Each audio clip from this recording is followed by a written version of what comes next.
Thank you very much for that kind introduction. I am delighted to be here, and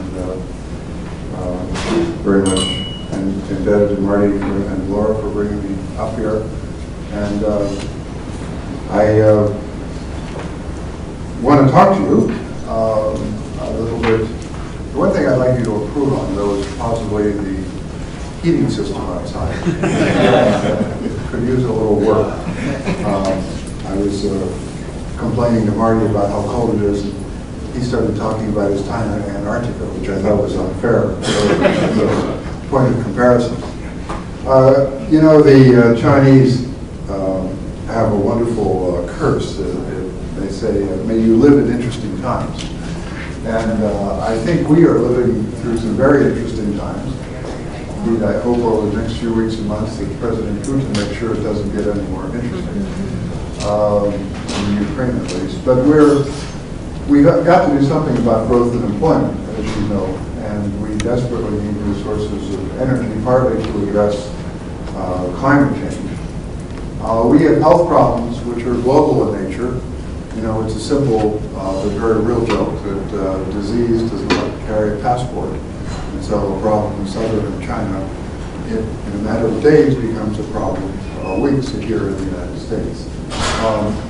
We have to improve security in the broadest sense, and try to make sure that efforts to improve our security don't compromise the very values that we're trying to protect. But in all those cases, innovation is key to addressing those challenges.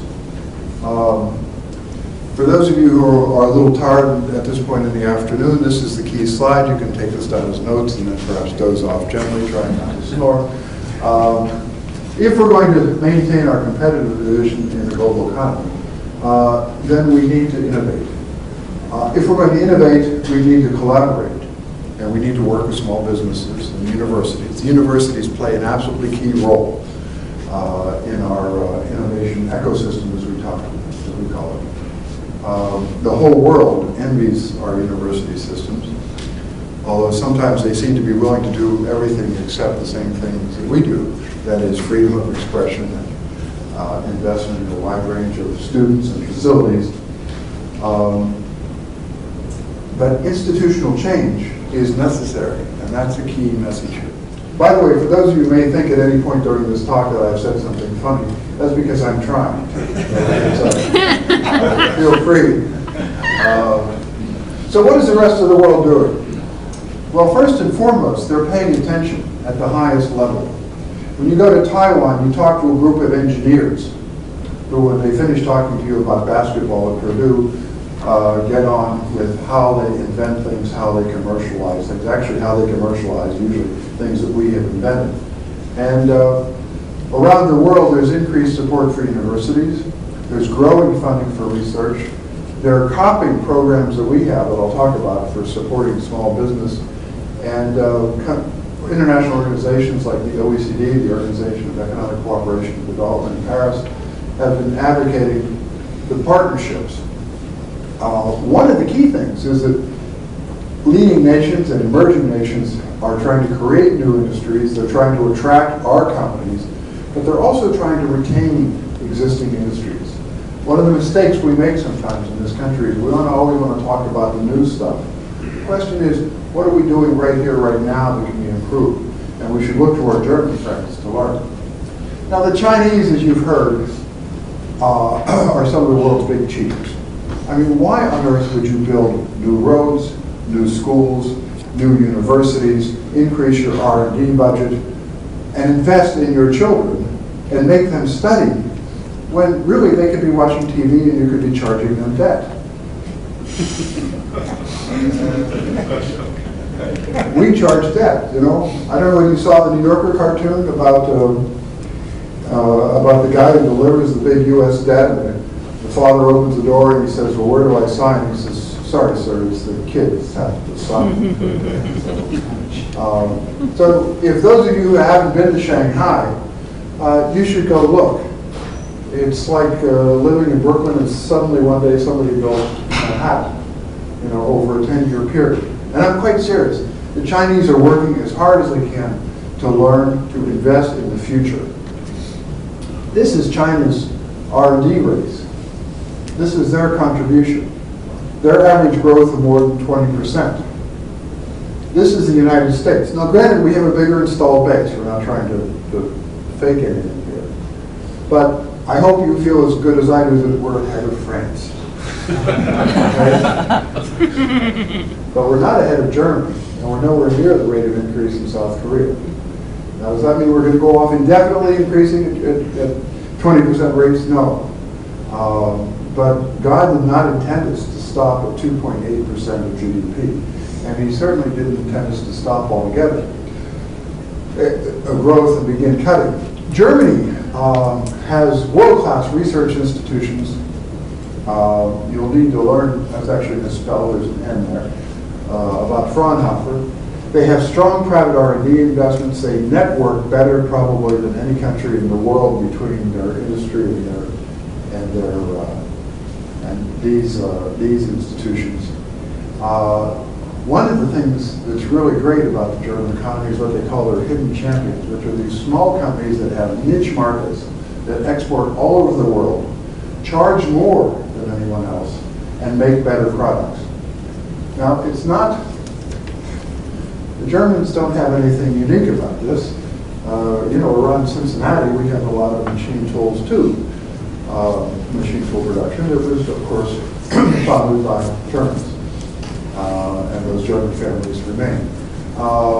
They've got an exceptional vocational system. Chancellor Merkel has decided to push the contribution to education up to 7% and research up to 3% of GDP. They have an ongoing focus on manufacturing. They're strong and getting stronger. We have debates about whether manufacturing matters. The Germans wonder, what on earth are you debating? We wonder whether or not you should do manufacturing or services.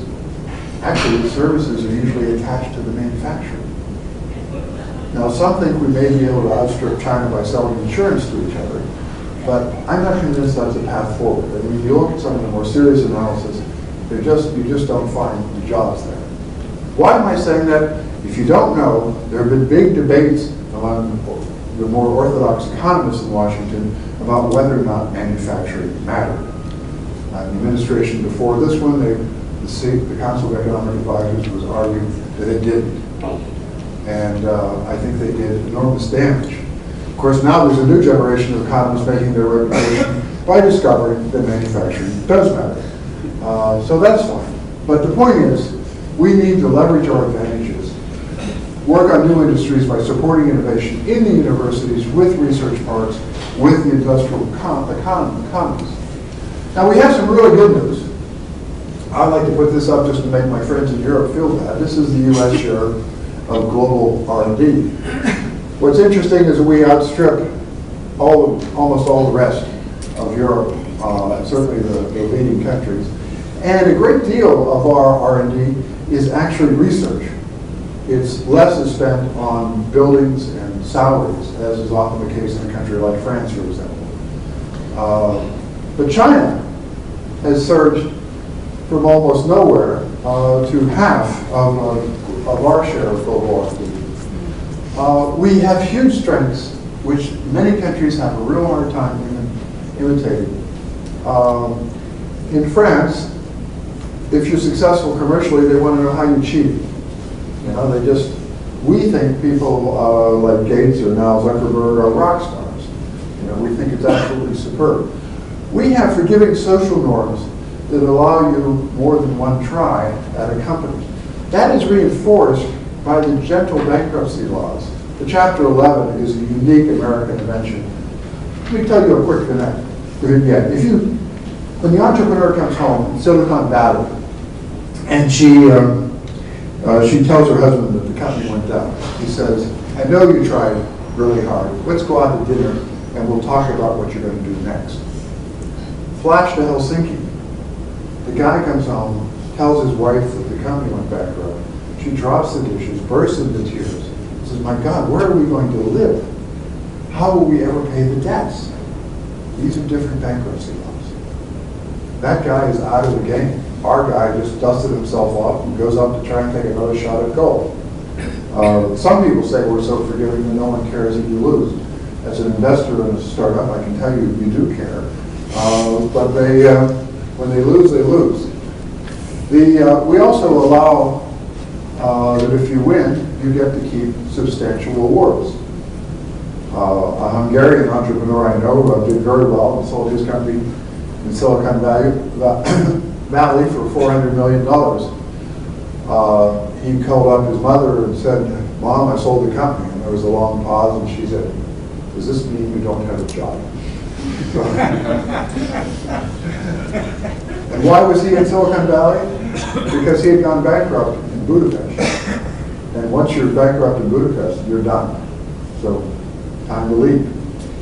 The traditional pillars of the U.S. innovation system are this massive investment in R&D, our research innovations, some, not all, but the culture of innovation, this entrepreneurial spirit, the fact we bring talent in from around the world, and we have broad, deep, and very efficient capital markets. Are they perfect? No, as we learned in 2008. We also have some bad news, though. This shows a declining share of federal R&D spending. I like to joke that people love the Reagan years, or some people love the Reagan years. Okay, let's do Reagan then. Why don't we just add $50 billion to our research? Instead, we are going down. Now this is not done yet, but the trend on sequestration is very, very troubling. I don't know whether you can see this, but this is the sequestration directions, and it says, take the engines off the American economy. That's what we're doing, because the R&D is the driver. You know, what is Apple? Apple is federally developed technologies that have been applied by a genius to a new application. But whether it's the touch screen, the mouse, the whole system has been developed through federal support. Our strength, and this is what I find really boring, it's not the government or the private sector. It's our ability to build these platform technologies, to de-risk these technologies through government support. And then the ingenious application of that by a whole series of entrepreneurs. We're also cutting support for U.S. universities. The National Science Board says it's been down 20% during the past decade for students at the public universities. This is not good. On the other hand, the Congress is trying to make up for this by adding more regulations for it, which is perhaps not. But this is a very serious thing. As we were discussing earlier today, when you start to undercut a pillar, you run the risk of some serious deterioration. China, again, has made this huge surge in spending on education, whereas California has a different focus of attention. I hope you find this as shocking. For those of you, how many of you are foreign nationals in this room? Could I see your hands? Don't worry, I'm not from the immigration authority. All right, well, I find this embarrassing. I mean, profoundly embarrassing. Not only do you have this rise in prison education, who do you think on average gets paid more? A professor in the University of California system or prison guards? Yeah, it's the wrong answer. And if you look in Silicon Valley, 20 to 25% of the startups are done by Indian-born nationals. The next 20 to 25% are Chinese nationals. So, you know, we have to think, and Sergey Brin, you know, his parents moved there before he started, helped start Google. So these are some of the risks we have. Above all, this complacency about our competitive position. The world is changing very dramatically around us. You know, I'm not a fearmonger. I've been honored by foreign governments for my work in transatlantic and trans-Pacific cooperation. I noted that we have common mega challenges that we need to work together. But the world actually depends on us as a customer, as a partner, and as a source of unparalleled security in the world system. It is important for peace and prosperity that we don't screw up. We are like a football team that won the championship last year, but this year you're drinking beer, you're not practicing so much, you're fighting with your captain and not paying attention to the coach. How is that going to work out in the end? Would you ever imagine having one of your teams play another team on Friday without seeing the film of how the other team plays? No, nobody would do that. But do we know what the Germans are doing, or what the Taiwanese are doing, or what the Chinese are doing in their innovation, or the Finns, or the Singaporeans? Do we pay attention to what the rest of the world is doing and investing? No, we don't. That's why I'm talking to you about this, because we don't pay attention. So, what do we need to do? Well, we need to invest in small business innovation, invest in our universities, invest in high-value manufacturing. People talk about small companies in the U.S., and some people in Europe talk about the advantages we have with huge companies like Apple and Intel. It's actually kind of funny. How do you think they started? They started as small companies and grew. And when you talk to Gordon Moore of Intel, as I've had the privilege of doing, he will remind you that it was not always self-evident that Intel was going to see the end of the quarter, let alone become the behemoth that it has. So you can get really major change from relatively small national investments. One of the problems, though, in getting those small companies across, forgive me, this is a very simple cartoon, but as you heard, I speak frequently to the U.S. Congress. One of the points is you have the federally funded research. You have these new ideas, but new ideas have trouble attracting support. Let's keep in mind that Google had a lot of trouble getting venture capital. They went up and down Sand Hill Road. To their eternal regret, many of them did not invest in Google. And the problem is that if you don't have capital to transform these ideas into actual innovations in the companies, they die here. And they don't die here because they're bad ideas. They die here because they can't get the capital, they don't have the right management team, they can't push it forward. And you have a limited space to get over here. Now, of course, we try and pretend in this cartoon that it's peace and happiness. Actually, at this point, then they go into a Darwinian sea of vigorous competition. But we also have some mythologies here. Now, I meant to have a double click on this, but most people think that if you want to start a company in this country, you go to venture capital, right? No. Actually, you use your own savings, or you get friends, family, and in my case, fools, where you would invest in a friend's venture. You're as much as likely to get venture capital as you are to get a bank loan. Now, let's be clear. Is venture capital an American asset? Absolutely. It's a huge way of scaling. It is immensely valuable. The world envies us that we have that. But it's not the only game. If you want to start a company, and I respectfully suggest that under $1 billion and 208 deals is not what drives the entire American economy. And remember, with venture capitalists like Dave Morgenthaler from Cleveland will tell you, the idea of a good venture capitalist is to come in late and get out early. Why? Because you want to come into de-risk technologies when the business case is clear and then get out. And you also want businesses that have huge potential. That's where you make the money. They're not interested in just an interesting business.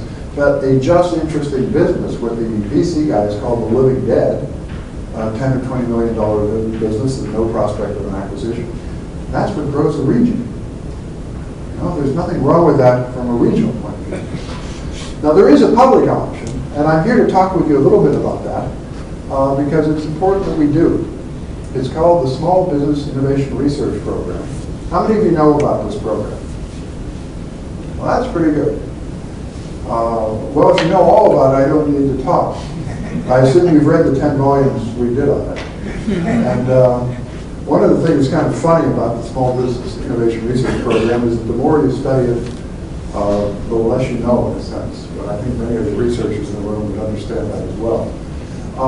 It puts out about 6,000 awards, about $2.5 billion a year. It has a 2.5% allocation tax to some on external R&D budgets of agencies that have more than $100 million a year in external R&D. There are 11 of them. But the top 5, DoD, NIH, NASA, DOE, and NSF, make up about 96% of the program. It's moved from 2 to really 3 phases right now. And it provides funding for early stage innovation. There's a wonderful man named Roland Tibbets who basically invented this at the National Science Foundation in the late 70s, and he kept the program secret because he wasn't really allowed to do that, because everybody knew that the big companies were the ones who would do all the real development, as Galbraith had described. Until David Birch and some others came along and started arguing, well, wait, actually these small companies are really doing interesting things. Things that we take for granted now, or by no means taken for granted then. This is how it works, and I could spend, I have an hour, don't I, to talk about this particular one. Now, in any case, the point is, the brilliance of the program is its phasing. Only about 20% get this one. Social and government needs, or the solicitation. The river outside is polluted. What is it polluted with? What would appropriate remediation be? How much of the pollution is there? What can we do about that? Or another one, we would like a small instrument that is very strong, very light, uses very little power, that we can put on a small wagon that we're going to run around the surface of Mars. Anyone know how to do that, please? Those are the types of solicitations. We need better body armor. It's got to be light, flexible if possible, and able to stop an AK-47 shell or bullet at close range. A wide variety of things. About 20% of them get to this phase 1, and they get $150,000 more or less.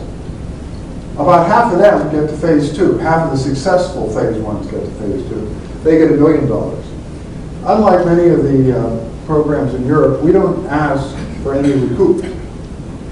It's a genius thing about the program.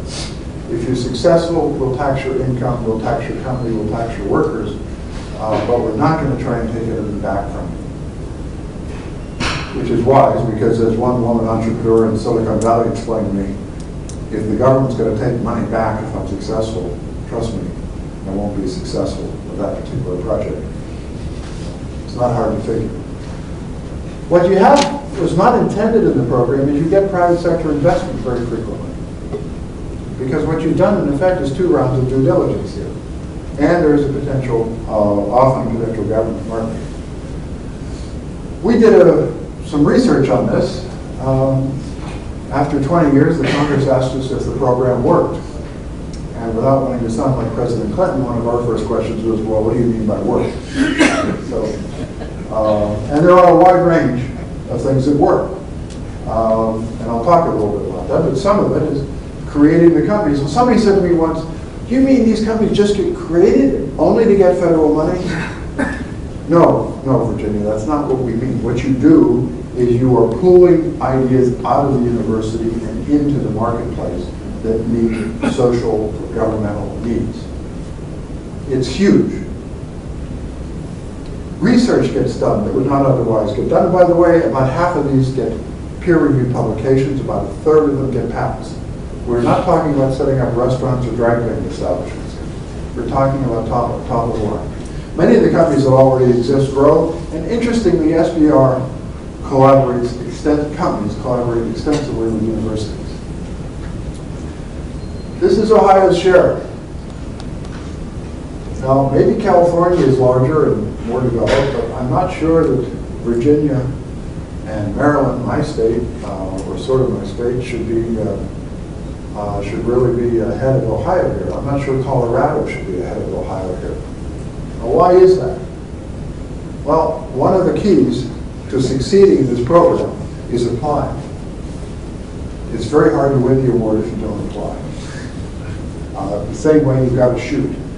These are some of the factors that affect whether or not you're going to succeed. But these two, the presence of research universities and support for SBR applications, are very important. The program is susceptible to learning, as are the SATs, if I'm not mistaken.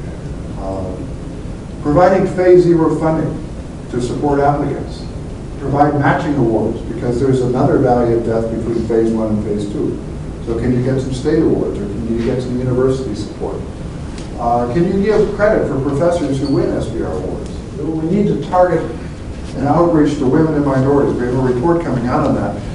One of the problems is we have more and more women, particularly in the biomedical engineering space, and we're not getting the applicants, and we don't know why. But again, if they're going to get these awards, if they're going to start these companies, we need to be able to get them to apply. But the number of things that you're doing here is a token to the quality of the institution and the leadership that you have, and I really mean that sincerely. It's very impressive, and you should be congratulated on that. Our problem, as I suggested earlier, is that with the globalization of innovation capabilities, there's been a paradigm shift. In the past, if we invented it here, it would be manufactured here. Then, if we invented it here, much of it would be manufactured here. But because of the growth in capabilities elsewhere, now, if you don't pay attention, none of it is manufactured here. Well, so why does that matter? The economists will explain to you that if you get cheaper goods from abroad, it's good for you, it's welfare enhancing. That is, if you have a job and can buy the goods. But if you want to be able to keep in mind, as one Pentagon one guy from the Pentagon said to me, you know, if you can't make things, you can't defend yourselves. Our Chinese friends are growing their economy because they want to have a wealthier, prosperous future. But as their president says, we do this for national strength. Not maximizing consumer welfare, but for national strength. Which is fine. You just have to understand that. So we no longer have assured preeminence in high volume commercial products, in new companies with supportive supply chains, and therefore with high value, well-paying jobs. These are some of the things that we invented that we don't produce in most cases, in some cases in quantity. We have Korean companies that are producing lithium-ion batteries in Michigan. We've had a number of companies with very promising technologies, like A123, that went bankrupt. They got federal money to help, but the market didn't develop fast enough for the batteries. Guess who bought A123? Anybody want to take a guess? A Chinese company. Where else would the technology go? Solar panels, there's a huge overproduction. One of the troubles we have in the trade world are called state-owned enterprises. State-owned enterprises get basically no cost capital. They have a captive home market, and their goal is to get market share, not to make a quarterly report. They often go bankrupt in the end, but that's like saying the elephant died after he ran through my china shop. You know, the shop can be permanently drawn. This is from Sue Helper from Case Western University, who is now the chief economist of the Department of Commerce. I was taught that we didn't need to care about all these other manufacturing products. I started my career at the Treasury. These are traditional products. You know what a traditional manufacturing product is? It's something that is made by people whom you don't know. That's what traditional products are. High-tech products are where we're going to hold the lead, right? Except we're not. So if we're not ahead in high-tech, or we're not ahead in traditional, and we're not creating jobs, how does this story end well? Well, the point is it won't end well. Now, there are some countries that think manufacturing doesn't matter. There they are. But guess what? Prime Minister Cameron has changed his mind. It occurred to him after a while that you couldn't just live off the city of London. So how do some of our leading competitors support manufacturing? Let me talk a little bit about that.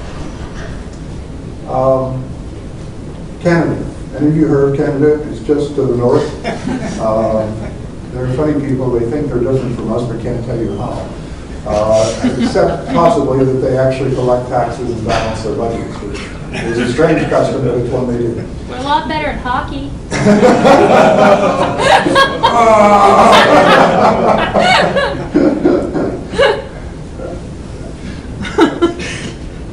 A moment of silence. Not only that, they're sneaky. You can find them everywhere. Canada is run by an economist, a conservative economist. He's their prime minister. And he just raised the Industrial Research Advisory Program from 120 to 220 million in 2012. Now, the U.S. has a similar program called the Manufacturing Extension Program. And we put in 123 million of federal funds. Canada's 10 times smaller population and 10 times smaller economy. Why don't we just do the math here for a second and tell me what you think an American, comparable American program should be. It's very effective, by the way. They gave $60,000 to a company called RIM about 20 years ago. And while BlackBerry may be suffering from some things right now, many countries would take that first 20 years of BlackBerry. The Germans have an outstanding institution called the Fraunhofer Institutes. There are over, as you heard the president say when he announced yours award, there are over 60 research institutes all over. The history is interesting, if any of you get to read. The Bavarians were basically trying to steal industry from the north. Ever heard that sort of story? And but instead of just cutting wages, what they did was try and create an innovation network and a manufacturing support network. It has grown in popularity and in funding. It now has over 22,000 employees, and it is funded at $2.5 billion a year. Remember, we put in about 120 million. But as you know, we can outcompete anyone in the world, right? On a level playing field. How many presidents have you heard say that? There's two problems with that. First, no one is going to let us be on a level playing field. Trust me. The institutes compete, but they also cooperate. Each institute is paired with the university. The head of the university, the head of the Fraunhofer, has to be a full university professor. And he selects the best students that he sees with the most potential, asks them to be interns at the Fraunhofer. They do work there. They learn how industry works. They get their doctoral thesis topics from real-life problems. They then, as postdocs, cooperate with a variety of companies, and then they move seamlessly into those companies and refer the companies back to the Fraunhofer in a very virtuous cycle. They are focused primarily on applied research, almost exclusively on applied research. They do incremental improvements. What they've told me is that if they have somebody comes in with a disruptive technology, a groundbreaking idea, that's not really their job. Their job is to work making existing products better under contract. They have superbly developed facilities. The companies donate equipment, and that equipment is then used to test and prototype. There's exchange among the companies and among the students and the employees of Fraunhofer and what works. They've got an outstanding brand. If I may, some people say, in the U.S., some of our economists would say, well, the government shouldn't be intervening that much in the markets. The Fraunhofer directors that we talked to said, well, look, here in Germany, we provide good roads, something you could work on. We provide infrastructure across the country. We provide electricity. We're working on renewable electricities and for the next generation of technologies. And we provide support for our industry. That's what we do. Okay? Any questions? That's what we do. Oh, and this is how we export to China. More than any country in the EU, they have a close on balanced relationship in terms of trade with China. Very few countries in the world can say that. So we do have a U.S. response. The President, over 2 State of the Union addresses, has talked about the importance of innovation. For those of us who work in innovation, under the Bush administration, people would ask me why I was working in innovation and what was the point.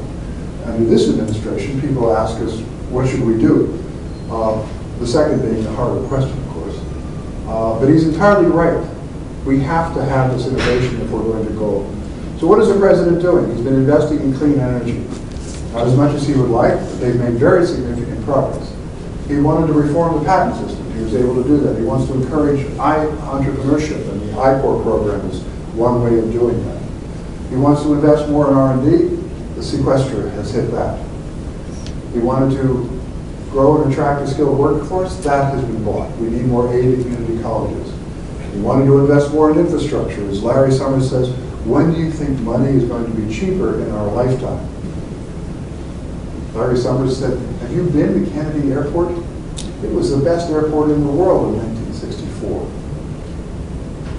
But if any of you have been to Barcelona, or Greece, or Turkey, or Charles de Gaulle, I mean, granted it falls down to that, but not, it's a good airport, or Frankfurt, I mean, or Singapore, I mean, as an American, or Hong Kong, yes, it's embarrassing.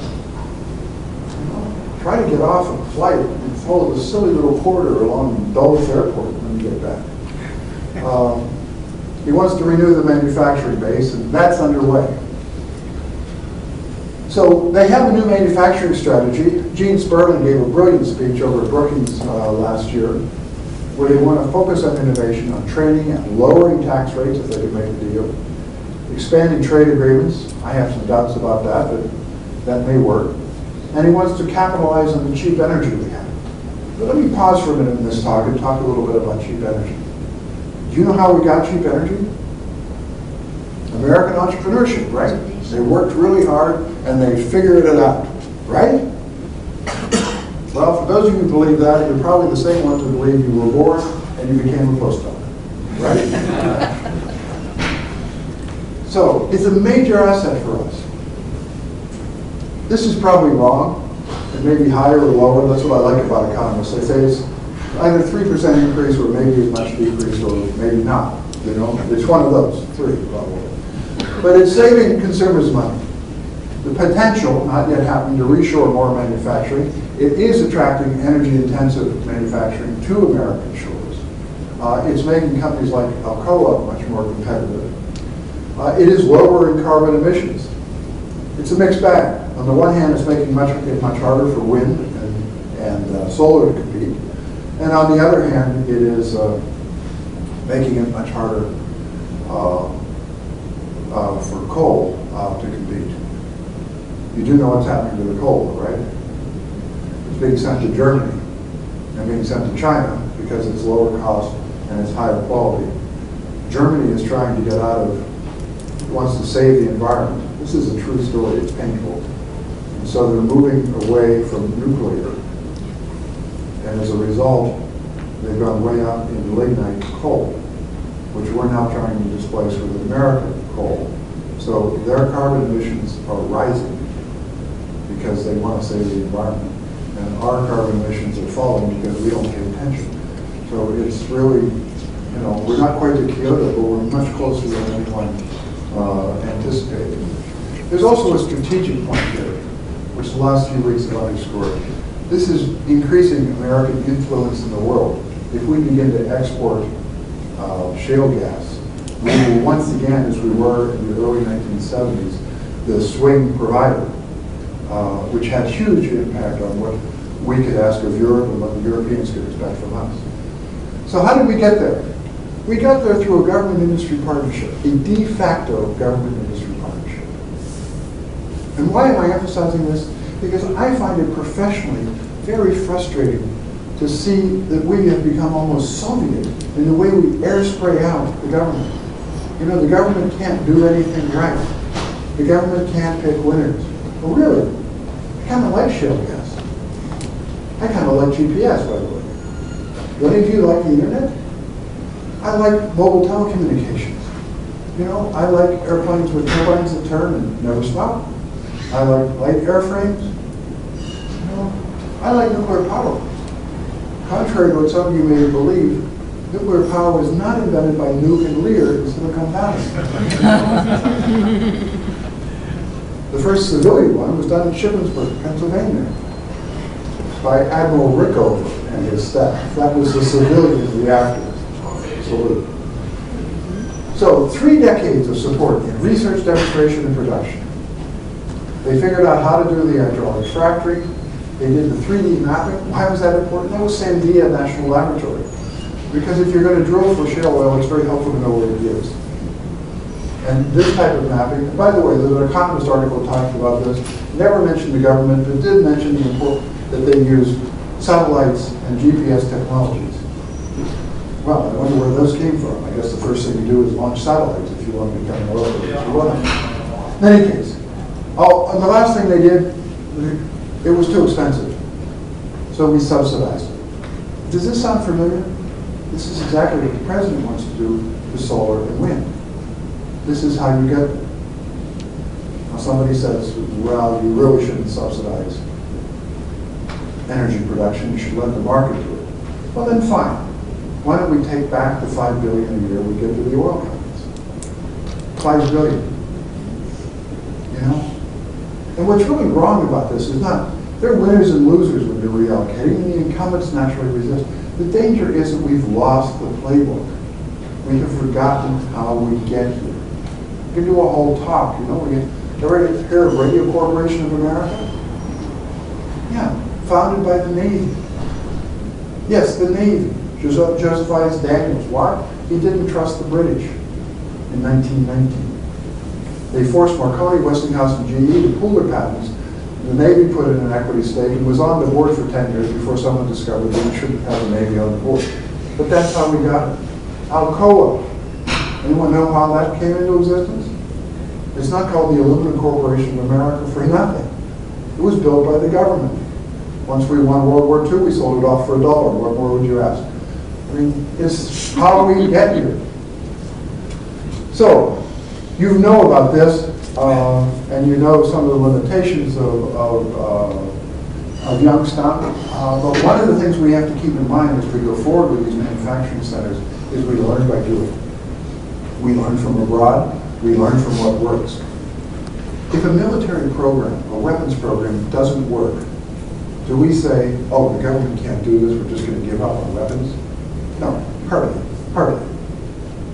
So if we have a problem with one of the centers, then we learn how to do it better. We don't abandon the effort. You have to have that constancy and that commitment.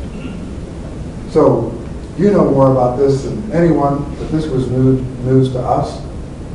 And let me conclude here, first by quoting John Kenneth Galbraith, who always said that, you know, about halfway through your talk, you should say in conclusion, just to give your audience hope. So, to survive in today's economy, we've got to grow and draw in a skilled workforce. We desperately have to increase support for our universities. And what I'm arguing to you is fight back. Press your congressman. I don't care how you're wired politically in the least, but show me your hands if you think universities don't matter to the American economy. What Republican, what Democrat can't get that? And the idea about sharing the pain, oh right, sharing the pain. So we're propagating my generation, and we're going to cut the future generation's supply of ideas and training. Somehow that doesn't sound like what our fathers and grandfathers did. So we need to press back on that in editorials, in meetings, and you really need, and there are people like Marty here who know the Hill, grab them by both lapels, you know, headbutt them to get their attention. You know, you need to have them understand. You need to leverage programs. But if you're going to leverage these programs, you need to have them. And I'm very encouraged from what I heard from you gentlemen today about one of my main criticisms of some of the national manufacturing institutes is that they're a little bit too dispersed. But if you're going to build something right here, I can only congratulate you on doing that. That's what you need to do. What I'm encouraged by is CMU is thinking about doing that. Case Western seems to have some general ideas. You seem to be ready to go. And just as there is a race among countries, trust me, there's a race among institutions. So this is what we need to do. And quite literally, what happens depends on your leadership, on your activism, on the quality of the training that you students get while you're here. There's a special word for you. I teach at Georgetown University, where all my students are above average. And they all expect A's. And they're all disappointed when I tell them if you all get A's, then it doesn't mean a lot, does it? It just means you showed up. But trust me, there is grading in life, and you will find it in the first company you hit. So I would urge you to find a East Asian friend and work as hard as they do, and you'll do well. They're a great inspiration to us all. Thanks very much.